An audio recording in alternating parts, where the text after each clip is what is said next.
This is a story about the war, so it's not a war story. There's a difference.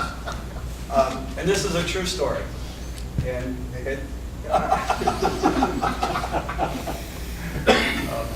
the true part of it is that I was a forward observer. That was someone who adjusts artillery.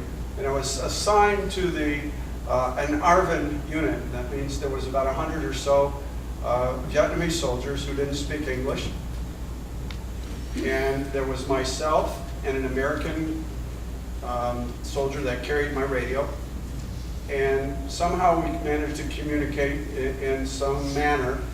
And we were on this mission. And we were told that up in the mountains there was a mountain yard village, a yard village we call them. And the deal is that the Viet Cong were coming in to the village and kidnapping the men that were available and using them as porters. And they were doing this kind of regularly. And the rumor had it is that they had planned another, our intelligence, military intelligence, said that they were going to do it again. And so we were helicoptered in or whatever, maybe about 2 or 3 miles from this village at dusk. And it was about a quarter moon, so there was enough light where you could actually move and hopefully not get lost. And we were put down in a valley, and it was easy to know which direction was up. So we climbed up the mountain and we paralleled the trail.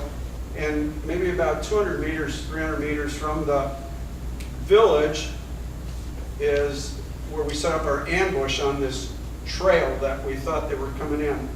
And let me tell you, we were stealth. I mean, we were sneaky. We got in there and we couldn't even tell ourselves that we were moving. We were so stealth.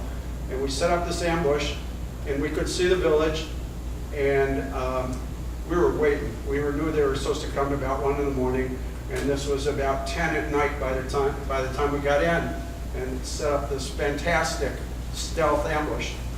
And then all of a sudden, so we're aiming down the hill because the Viet Cong, you have to come up the hill to get into the village. And all of a sudden, we first saw behind us 2 ghosts. True story. And they were coming from the village. And the ghosts all of a sudden started whispering, hey guys.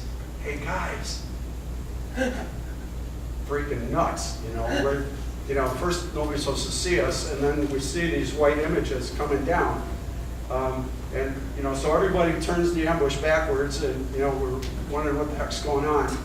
And 2 American nurses walked up on our ambush from behind, from the mountain yard village.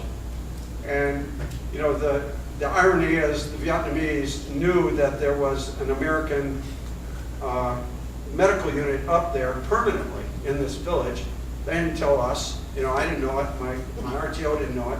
So there's Americans up there. 2, we weren't as stealth as we freaking thought we were. And I was so mad at the ARVNs. I picked up some stuff and threw it and started yelling, screw the ambush, we're out of here.